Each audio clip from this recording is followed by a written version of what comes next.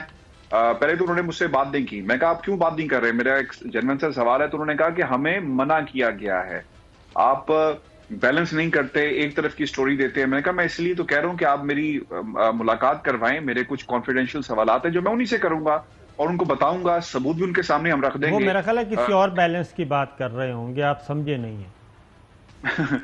مجھے نہیں پتا وہ کون سا بیلنس تھا, لیکن انہوں نے سر ملاقات نہیں کروائی.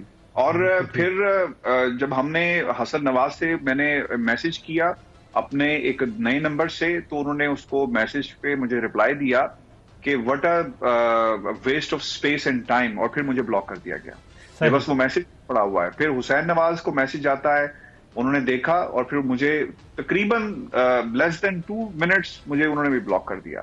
کیونکہ جو سوال نامہ تھا, یہ بھی میں آپ کو بتا دوں, سوال نامہ حسن نواز کے لیے بھی گیا, حسین نواز کے لیے بھی بھیجا گیا, نواز شریف صاحب کے حوالے سے بھی بات کی گئی, کہیں سے ریپلائی نہیں آیا, اور ایون ٹوڈے آج تک ریپلائی نہیں آیا. کیونکہ اب میں نے میں تو ابھی اور بات کر رہا ہوں عرفان ہاشمی صاحب, اب کچھ عرصہ سے رانا شمیم ہو یا اس قسم کے جن کے انہوں نے بیانات گڑے ہیں نا, اب ان کا کوئی ذکر نہیں کرتے, اب اور چیزوں پر چلے گئے ہیں. مطلب ہے ان کو پتا ہے کہ ہم نے ایک حماقت کی ہے اور ہم ایکسپوز ہو گئے ہیں, and we cannot defend it anywhere. تو ابھی نہ اس کے پاس جا کے کھڑے ہو رہے عدالت میں, پہلے تو بڑھ کے مارتے تھے نا. اب دیکھا نہیں آپ نے مریم کو اور خواجہ آصف کو اور شاہد خاقان عباسی کو یہ کر دیا وہ کر دیا, اب ان کے منہ پر پڑی ہے تو منہ چھپاتے پھر رہے ہیں. چوہی صاحب یہ تو بالکل ایسے جو پاکستان کا جو سیاسی منظرنامہ جو اس وقت ہمارے سامنے وہ کچھ اسی طرح کا ہے, اور رپلائی نہیں آئے گا. رپلائی اگر آنا ہوتا تو بہت پہلے آ جاتا. رپلائی اگر یہاں سے آنا ہوتا تو کوئی رابطہ کر کے ہمیں پوچھتا کہ جناب یہ چیز ہے ہمارا.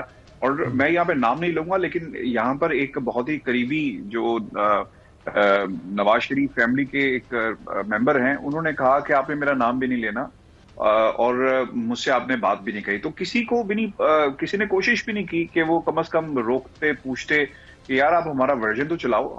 ورژن آپ زیادہ سے زیادہ کیا ہوتا, کہتے کہ نو کمنٹس تک نہیں کہا. تو میرا خیال ہے کہ کہیں نہ کہیں پہ کچھ نہ کچھ ایسا ضرور ہوا.